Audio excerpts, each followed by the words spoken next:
सुप्रभात दोस्तों, आप सभी का मेरे YouTube चैनल में स्वागत है। आज देश बहुत ही विषम परिस्थितियों में गुजर रहा है। जैसा कि आप सभी जानते हैं, कोविड-19 का दौर चल रहा है। तो मैं आगाह करना चाहता हूं सभी को कि इस कोविड-19 से आप लोग डरिए नहीं, बल्कि इसे डराइए। आप सभी सुरक्षित रहते हुए मास्क का प्रयोग करें, सोशल डिस्टेंसिंग को अपनाते हुए, सारी सुरक्षा को ध्यान में रखते हुए अपने आसपास के लोगों को जागरूक करें और साथ ही साथ स्वयं भी जागरूक रहें। ये कोई ऐसी बीमारी नहीं है जिससे डरने की आवश्यकता है। आप बिल्कुल भी इस बीमारी से डरें नहीं, बल्कि समय का सदुपयोग करें। आप इस समय अपने घर पर सुरक्षित हैं। आप अच्छे से इस समय पढ़ाई करें, जिससे कि आपका जीवन उज्जवल हो। तो इसी के साथ दो पंक्तियां हैं।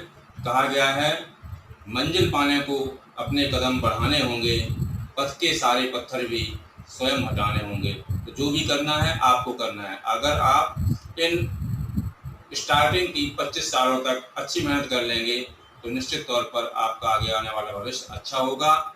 और यदि आप अगर आज मेहनत नहीं करेंगे तो बाद में आपको निश्चित तौर पर आपका भविष्य उज्जवल नहीं होगा और आपको परेशानियां उठानी पड़ेंगी।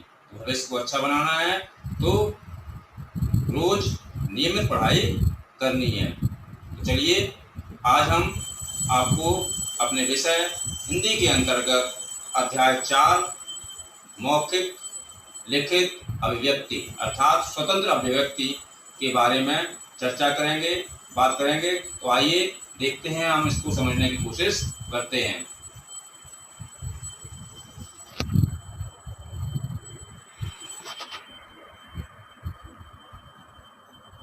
पहला टॉपिक आता है इसमें अभिव्यक्ति का अर्थ। आप सभी ग्रेजुएट ट्रेनीज हैं। आप सभी जानते हैं अभिव्यक्ति का तात्पर्य होता है अपने मनोभावों को किसी दूसरे के समक्ष प्रस्तुत करना, व्यक्त करना। तो इसी संबंध में मैंने बहुत ही सरलतम भाषा में लिखा है कि व्यक्ति द्वारा प्रकट किए गए भावों को अभिव्यक्ति कहते हैं। व्यक्ति अपने हृदय के विचारों को भाषा एवं वाणी का रूप प्रदान करता है, वह अभिव्यक्ति होती है। जब भी हम अपने भावों और विचारों को भाषा या वाणी के रूप में बोलते हैं, कहते हैं किसी दूसरे के समक्ष, और वो व्यक्ति हमारी भाषा और वाणी को समझ जाता है, तो इसका मतलब है हमने अपने मनोभावों की अभिव्यक्ति दूसरे के समक्ष प्रस्तुत की और वो उस चीज़ को समझ गया। तो ये होती है अभिव्यक्ति। ये दो प्रकार की होती है, एक मौखिक अभिव्यक्ति और दूसरी लिखित अभिव्यक्ति, जो ये दोनों ही स्वतंत्र अभिव्यक्ति के अंतर्गत आती हैं। अब होती क्या है ये, तो हम लोग अभी शुरुआती तौर में बस केवल इतना समझ लें कि बोलकर प्रकट किए गए मौखिक विचार मौखिक अभिव्यक्ति होते हैं, जबकि लिखित अभिव्यक्ति के अंतर्गत लिखकर प्रकट किए गए लिखित विचार होते हैं। इस संबंध में प्रोफेसर रमन बिहारी लाल के अनुसार उन्होंने कहा है, मानव अपने हृदय के भाव प्रकट करने के लिए जिस ध्वन्यात्मक संकेत साधन का प्रयोग करता है उसे उसकी मौखिक अभिव्यक्ति कहते हैं। रायबर्न के अनुसार, अकॉर्डिंग टू रायबर्न, भाषा शिक्षा का आरंभिक कार्य विश्रृंखलित विचारों को श्रृंखलित करने का तथा मौखिक अभिव्यक्ति बढ़ाने का होता है, क्योंकि व्यक्तित्व के विकास के लिए सरल, स्पष्ट एवं प्रभावशाली मौखिक अभिव्यक्ति की आवश्यकता होती है। जैसा कि आप सभी जानते हैं कि बच्चा जन्म लेता है और जन्म से शुरुआती तौर पर वो मौखिक अभिव्यक्ति ही करता है। तो जो उसके मनोभाव होते हैं, जो विचार होते हैं, जो विश्रृंखलित होते हैं, जो क्रमबद्ध नहीं होते हैं, उनको श्रृंखलित करने के उपरांत जब वो अपने विचारों और भावों को सरल और स्पष्ट रूप से किसी दूसरे के सामने बोलकर व्यक्त करता है तो वो मौखिक अभिव्यक्ति होती है और मौखिक अभिव्यक्ति की इसीलिए आवश्यकता भी पड़ती है। नेक्स्ट टॉपिक, स्वतंत्र अभिव्यक्ति का अर्थ। अब हम इसके अर्थ को समझने की कोशिश करेंगे। अभी हमने समझा था अभिव्यक्ति क्या होती है, अभिव्यक्ति का अर्थ। अब स्वतंत्र अभिव्यक्ति का अर्थ, किसी वस्तु, घटना, विषय या वातावरण के संदर्भ में हम जो कुछ मौलिक ढंग से सोचते हैं, जो विचार हमारे मन में आता है, उसकी कल्पना में जो चिंतन चलता है तथा जिन्हें हम शब्दों और वाक्यों की सहायता से मौलिक या लिखित रूप में व्यक्त करते हैं, वह स्वतंत्र अभिव्यक्ति कहलाती है। मतलब कहने का ये है कि कोई भी वस्तु हो सकती है, घटना हो सकती है, विषम समस्या हो सकती है, वातावरण हो सकता है, जिसको हम मौलिक ढंग से सोचते हैं, कोई दबाव नहीं होता है, अपने आप जो विचार हमारे दिमाग में आते हैं, आवश्यकता अनुसार जो हमारे दिमाग में विचार आते हैं, उनको जब हम किसी दूसरे के समक्ष प्रस्तुत करते हैं, कहते हैं, तो वो स्वतंत्र अभिव्यक्ति के अंतर्गत आता है और यही इसका अर्थ है। अब हम देखते हैं लिखित तथा मौखिक अभिव्यक्ति की विधाएं। विधाएं कौन कौन सी हैं? देखिए, इसमें मौखिक अभिव्यक्ति के साधन, यही विधाएं हैं। कौन कौन से साधन? विचार विमर्श, वार्तालाप, वाद विवाद, चर्चा, परिचर्चा, कविता पाठ, भाषण, व्याख्यान, कहानी, कथन इत्यादि। ये सभी मौखिक विधाएं हैं और इसके अतिरिक्त भी और भी हो सकती हैं, लेकिन जितनी मुझे याद आई वो मैंने बता दी। और ये मौखिक अभिव्यक्ति के अंतर्गत आती हैं। लिखित अभिव्यक्ति के अंतर्गत कौन कौन सी विधाएं आती हैं? जैसे पत्र लेखन, सार लेखन, निबंध, आत्मकथा, कहानी लेखन, नाटक लेखन, कविता लेखन, संस्मरण लेखन, विवरण, आख्या लेखन इत्यादि। ऐसे ही इसमें भी लिखित अभिव्यक्ति के अंतर्गत भी बहुत सारी विधाएं और हो सकती हैं, तो जो मुझे याद आई अभी वो मैंने तत्काल नोट डाउन कर दी, इसीलिए इत्यादि लिखा हुआ है। तो ये मौखिक अभिव्यक्ति की कुछ विधाएं थीं और लिखित अभिव्यक्ति की कुछ विधाएं थीं। हम कह सकते हैं कि बालक जन्म लेने के पश्चात सबसे पहले बोलना सीखता है और यह क्रम जीवनोत्तर चलता रहता है। वह बोलकर मौखिक अभिव्यक्ति का ही अधिक उपयोग करता है। विवशतावश जरूरी होने पर ही लिखित अभिव्यक्ति करता है। अतः मौखिक अभिव्यक्ति का भाषा शिक्षण में अधिक महत्व है। तो यहाँ पर बताया गया है कि मौखिक अभिव्यक्ति जो स्टार्टिंग से ही, बच्चे के जन्म से ही शुरू हो जाती है, इसलिए मौखिक अभिव्यक्ति का ही महत्व लिखित अभिव्यक्ति से अधिक है। मौखिक अभिव्यक्ति का महत्व, पहला, मौखिक अभिव्यक्ति को उच्चारित मौखिक भाषा में ही किया जाता है। मौखिक अभिव्यक्ति दो प्रकार की होती है: अपने विचार दूसरों के समक्ष प्रकट करना तथा दूसरों के विचारों को सुनकर उनके मनोभावों को समझना और उनमें वांछित भावों को ग्रहण करना। तीसरा, भाषा की शिक्षा मौखिक अभिव्यक्ति से ही प्रारंभ होती है। चौथा, इसे तुरंत और सरलता से समझा जा सकता है। पांचवा, दैनिक जीवन में विचारों का आदान प्रदान मौखिक अभिव्यक्ति से ही होता है। छठा, बच्चों के मनोभावों को मौखिक अभिव्यक्ति से ही समझा जा सकता है। सातवां, बच्चों द्वारा जन्म के समय भूख प्यास की इच्छा मौखिक अभिव्यक्ति ही होती है। आठवां, मौखिक अभिव्यक्ति विद्यार्थियों के मस्तिष्क में शब्द भंडार की वृद्धि की दृष्टि से भी महत्वपूर्ण है। इसके बाद मौखिक अभिव्यक्ति की विशेषताएं, क्या क्या विशेषताएं होती हैं मौखिक अभिव्यक्ति की, तो उसमें मैंने कई विशेषताएं डाली हैं। देखिए, विद्यालय में साहित्यिक गोष्ठियों का आयोजन। सेकंड, उच्चारण की शुद्धता में वृद्धि। व्याकरण का ज्ञान होने के साथ साथ भाषा की शुद्धता के लिए प्रशिक्षण देना चाहिए। भाषा शुद्ध, सशक्त तथा प्रभावपूर्ण होनी चाहिए। विद्यार्थियों के स्वर के उतार चढ़ाव, ध्वनि अभिव्यक्ति की गति, प्रभाव के साथ साथ बोलते समय उचित भाव भंगिमा भी होनी चाहिए।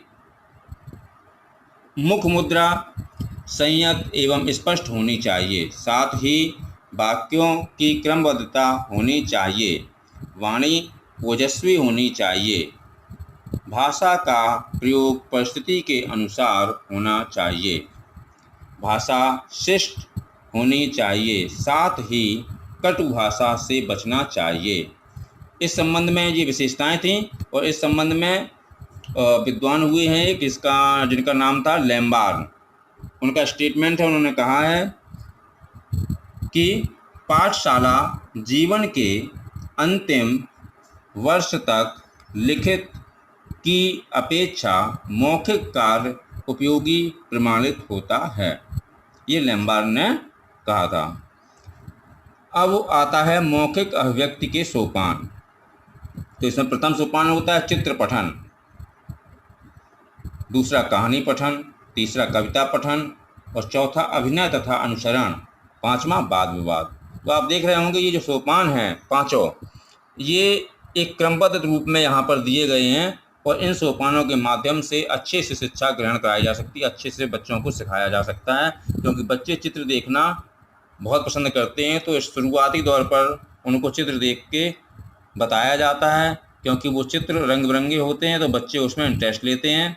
और उसके बाद धीरे धीरे चित्रों के माध्यम से फिर उन्हें कहानी सुनाई जाती है और कहानी सुनाने के बाद फिर उन्हें गा कर कविताएं सुनाई जाती हैं। और कविता को गाते समय हम साथ में उसमें अभिनय करते हैं और अभिनय करते हैं, वैसे ही बच्चे उसका अनुसरण करना प्रारंभ कर देते हैं। और जब ये हो जाता है इतना, तो इसके बाद फिर वाद विवाद प्रतियोगिता आयोजित कराते हैं बच्चों के बीच में, जिससे कि वो एक दूसरे के विचारों को समझने लगते हैं और अपने दिमाग का भी प्रयोग करते हैं। तो ये 5 सोपान थे आपके। अब हम चलते हैं लिखित अभिव्यक्ति। लिखित अभिव्यक्ति का तात्पर्य अपने भावों तथा विचारों को क्रमबद्ध रूप से लिपिबद्ध करना, लिखना। हम अगर हमारे जो मनोभाव हैं, हमारे दिमाग में जो भाव और विचार आ रहे हैं हृदय में, उनको अगर हम नोट डाउन कर लें, लिपिबद्ध कर लें क्रम से, तो वो लिखित अभिव्यक्ति के अंतर्गत आ जाता है, जो जन्म जन्मांतर तक चलता रहता है, जो हम भी पढ़ते हैं और हमारे बाद में आने वाले जनरेशन भी पढ़ती है और उनकी जनरेशन भी पढ़ सकती है। क्योंकि ये लिखित अभिव्यक्ति जो है वो जब लिपिबद्ध हो जाती है तो वो एक ग्रंथ के रूप में सहेज कर रखी जा सकती है। लैम्बार्न का कथन है इस संबंध में, सुंदर लेख विचारपूर्ण संभाषण है। इन्होंने कहा है सुंदर लेख विचारपूर्ण संभाषण है। अब देखिए आगे बढ़ते हैं। लिखित अभिव्यक्ति का महत्व, क्या महत्व है?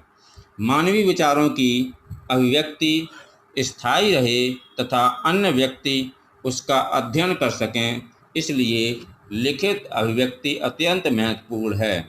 ज्ञान के भंडार के रूप में ग्रंथों में सुरक्षित रखना लिखित अभिव्यक्ति से ही संभव है। व्यक्ति की शैक्षिक योग्यता का मूल्यांकन भी लिखित अभिव्यक्ति के द्वारा ही संभव है। इसके बाद आता है आपका लिखित अभिव्यक्ति के उद्देश्य। बहुत इंपॉर्टेंट है, ये उद्देश्य अक्सर पूछे जाते हैं। जैसे पहला है लिपि, शब्द, मुहावरों इत्यादि का चयन। दूसरा शब्द ज्ञान कोश में वृद्धि। तीसरा विषयानुकूल भाषा शैली तथा विचारों का ज्ञान, सुंदर, स्पष्ट तथा सुडौल अक्षर लिखने में निपुणता। चौथा वर्तनी, वाक्य रचना तथा विराम चिन्हों इत्यादि का ज्ञान। पांचवा बच्चों में लेखन के प्रति उत्साह का संचार। छठा विचारों का संरक्षण एवं संवर्धन। सातवां संस्कृति, रीति रिवाज, परंपराओं का आगामी पीढ़ी में हस्तांतरण।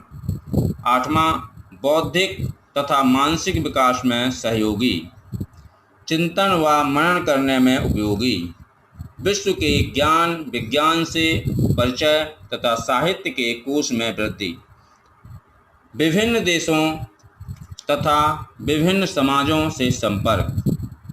तो ये लिखित अभिव्यक्ति के उद्देश्य थे। और इसके बाद अंतिम जो टॉपिक बचता है वो ये है, स्वतंत्र अभिव्यक्ति क्षमता के विकास से संबंधित महत्वपूर्ण कुछ तथ्य हैं। स्वतंत्र अभिव्यक्ति क्षमता के विकास से संबंधित महत्वपूर्ण तथ्य, यहाँ पर छूट गया है, ये तथ्य है, देखिए ये मैंने लिख दिया अभी, तथ्य महत्वपूर्ण, इम्पोर्टेंट है ये। पहला, क्या क्या परिवर्तन होते हैं बच्चों के अंदर स्वतंत्र अभिव्यक्ति के माध्यम से? देखिए, बच्चों में आत्मविश्वास बढ़ता है। दूसरा, सिखाने में अधिक रुचि लेते हैं। भाषाई कौशल में निखार, यहाँ पर इस सेकंड वाला था, सीखने में अधिक रुचि लेते हैं। जब बच्चे स्वतंत्र होकर किसी चीज़ को करते हैं तो उनका मन लग जाता है, और ज़बरदस्ती बच्चों के ऊपर कोई भी चीज़ थोपी नहीं जा सकती है, और ना ही वो चीज़ बच्चे सीखते हैं। इसलिए स्वतंत्र अभिव्यक्ति में सेकंड नंबर है, सीखने में अधिक रुचि लेते हैं। तीसरा, भाषाई कौशल में निखार। इसके बाद आता है, बिंदु विशेष पर अपनी बात रख सकता है, कुशल वक्ता, लेखक, रचनाकार बन सकता है, सृजनात्मक पक्ष मजबूत होता है। तो इस तरीके से आज का आपका ये अध्याय 4 स्वतंत्र अभिव्यक्ति, जिसके बारे में आप लोगों ने पढ़ा, समझा और मेरा साथ दिया, इसके लिए बहुत बहुत धन्यवाद।